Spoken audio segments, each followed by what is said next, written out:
Hello class 10। तो सारे बच्चे कैसे हैं? बहुत अच्छे हैं ना। आज आपका था साइंस का, आपका मेन एग्ज़ाम था साइंस का।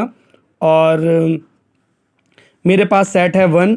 तो मैं आपको आपके साथ डिस्कस करने जा रहा हूँ कि जो हमारा साइंस का सेट 1 है, इसके आंसर क्या हैं, हमारे किस क्वेश्चन का करेक्ट आंसर क्या था और आपने कितने सवाल सही करे हैं, कितने गलत किए हैं, वो सब डिस्कस करते हैं। ओके, तो शुरू करते हैं अपनी आज की वीडियो। तो देखते हैं क्या क्या आंसर है हमारे। तो चलते हैं हम आपसे सबसे पहले अपने फर्स्ट क्वेश्चन पे।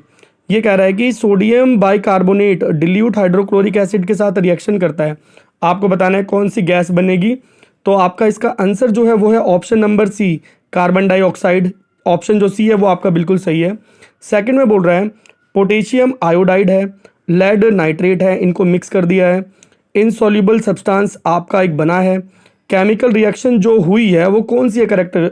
तो आपको ढूंढनी है करेक्ट बैलेंस इक्वेशन।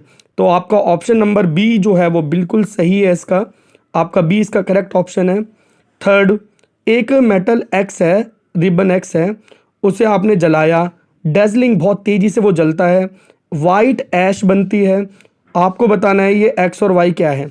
तो ये आपकी फर्स्ट चैप्टर की जो पहली एक्टिविटी है ना, वही आंसर है। बिल्कुल सही। तो आपका ऑप्शन बी होगा, मैग्नीशियम और मैग्नीशियम ऑक्साइड। फोर्थ पे चलते हैं, एसिड टमाटो में कौन सा प्रेजेंट होता है। तो आपका आंसर क्या होगा, ऑक्सैलिक एसिड। ठीक है।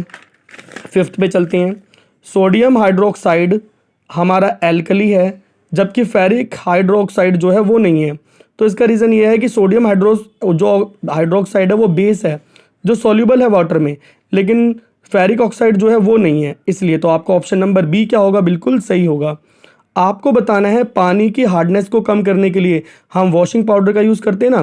तो वॉशिंग सोडा, वॉशिंग पाउडर क्या होता है आपका, सोडियम कार्बोनेट डेकाहाइड्रेट। तो आपका ऑप्शन नंबर जो सी है वो बिल्कुल सही है। सेवंथ का क्लोरीन का डॉट स्ट्रक्चर। तो आपका इसका भी ऑप्शन नंबर जो सी है ये आपका बिल्कुल सही है। आपको बताना है इस डायग्राम में क्या हो रहा है। तो इस डायग्राम में ट्रांसपिरेशन हो रहा है और ट्रांसपिरेशन से वाटर का लॉस हो रहा है। तो आपका ऑप्शन नंबर जो बी है वो बिल्कुल क्या है, सही है। आगे चलते हैं क्वेश्चन नंबर 9 में। स्टोमेटा का ओपन होना और क्लोज होना वो तो गार्ड सेल कंट्रोल करती है। और गार्ड सेल जो है वो कैसे क्लोज ओपन होती है, पानी की वजह से। जब उसमें पानी चला जाता है तो वो सिंक हो जाती है, पानी चला हट जाता है तो क्या होता है, वो सिप हो जाती है, पतली हो जाती है। तो आपका ये आंसर होगा वाटर। बी ऑप्शन आपका क्या होगा, बिल्कुल सही होगा। 10th का आपको बताना है कि वाइट फ्लावर का और वायलेट फ्लावर का और वाइट फ्लावर का रेशो क्या होगा। तो आपका रेशो क्या होगा, 3:1। इसमें थोड़ा सा डाउट है बच्चों, इसका आंसर चेंज भी हो सकता है, बट जहाँ तक मुझे लग रहा है 80% हमारा सी ऑप्शन ही क्या होगा, करेक्ट होगा। साइटोकिनिन का क्या काम होता है। तो साइटोकिनिन जो हमारा एसिड होता है, वो हार्मोन होता है, वो प्लांट में सेल डिवीज़न को प्रमोट करता है। तो आपके 11 का आंसर ए होगा। क्वेश्चन नंबर 12 में आपका जो आंसर होगा वो होगा डी। डी इसका बिल्कुल करेक्ट आंसर है। 13 में आपको यह बिल्कुल आसान क्वेश्चन है, सीरीज़ है और सीरीज़ में सभी कंपोनेंट को इक्वल अमाउंट में करंट मिलता है। तो इसलिए आपका आंसर क्या होगा, यही 0.06 होगा। बिल्कुल बच्चों वाला डायग्राम है, आपकी बुक में भी है। आपको बताना है सर्कुलर रूप से जो मैग्नेटिक फील्ड बनती है उसका सही डायग्राम कौन सा है। तो ये रहा आपका सही डायग्राम, ऑप्शन नंबर सी इसका क्या है, करेक्ट आंसर है। क्वेश्चन नंबर 15 पे चलते हैं। अगर रजिस्टेंस हमारा हाफ हो जाता है, बाकी सारी चीज़ें क्या हैं, बिल्कुल वैसी हैं, उनमें कोई भी चेंज नहीं आया, तो हीट पे क्या फ़र्क होगा। तो हीट आपका कितनी हो जाएगी, 2 टाइम्स हो जाएगी। तो आपका आंसर क्या हो जाएगा, 2 टाइम्स। यहाँ पे ये आपकी बुक का ही क्वेश्चन है, आपको बताना है यहाँ पे आपकी जो फोर्स होगी, the direction of force experience by alpha particle, वो कहाँ पे होगी आपकी, इनटू द पेज होगी। असर्शन रीजन पर आते हैं। Reaction of quicklime with water is an exothermic. तो बात तो बिल्कुल सही है। Quicklime reacts vigorously with water release a large amount of heat. तो आप देख सकते हो कि क्विकलाइन को जब हम पानी में मिलाते हैं बहुत तेज़ी से रिएक्शन करता है। तो दोनों के दोनों सही हैं और रीज़न हमारा असर्शन के लिए बिल्कुल सही है। तो हमारा ऑप्शन नंबर ए इसका क्या होगा, करेक्ट होगा। ह्यूमन में बी जीन रिस्पॉन्सिबल है ब्लैक आइज़ के लिए और स्मॉल बी रिस्पॉन्सिबल है ब्राउन आइज़ के लिए। अब जो प्रोगेनी बनी उसमें जो बन रहे हैं वो ये 3 ट्रेट बन रहे हैं। एक और ट्रेट बनना चाहिए था बी, छोटा बी और कैपिटल बी, है ना।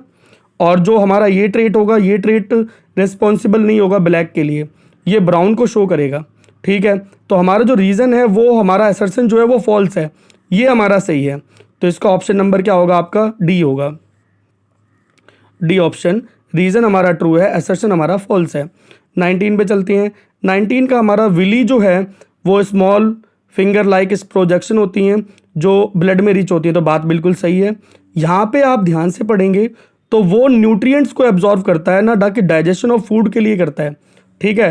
कंप्लीट डाइजेशन तो कहाँ होता है आपका? स्मॉल इंटेस्टाइन में होता है ना, लेकिन वो कंप्लीट डाइजेशन नहीं होता, वाटर रिलीज। तो हमारा जो रीज़न है वो हमारा बिल्कुल क्या कहते हैं, फॉल्स है। तो हमारा ऑप्शन नंबर क्या होगा? सी होगा। और 20th का आंसर क्या होगा हमारा? बी, ठीक है। दोनों हमारे क्या हैं, सही हैं, मगर ये आपस में मैच नहीं खा रहे हैं, ठीक है। तो ये आपके सेट 1 के साइंस का जो आज पेपर हुआ है उसके MCQ थे।